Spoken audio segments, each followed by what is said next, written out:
Hi there, how are you today? Today I have come up with a new tutorial. In this tutorial I'm gonna show you how to view saved Wi-Fi password on your Android phone. So let's get started.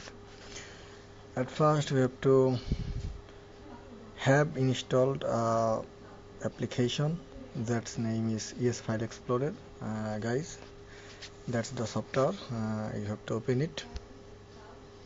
And if you want to view your saved Wi-Fi password, you have to have your phone rooted, otherwise you won't be able to view your saved Wi-Fi password.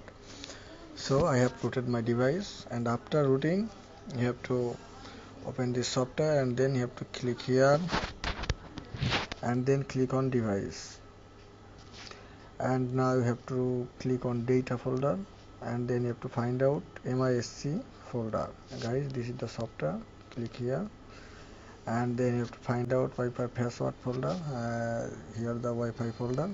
Click here and then you have to find out WPA underscore supplicant dot conf file. Guys, this is the file. Click here and open it with ESNote editor. So guys, here you can find out the password. So you can see that the Wi-Fi connection name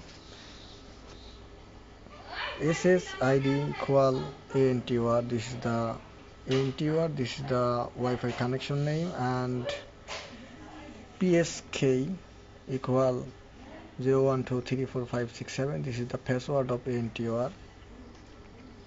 And you can see another saved password. The another one is Android AP, and the password is nasima.aktr.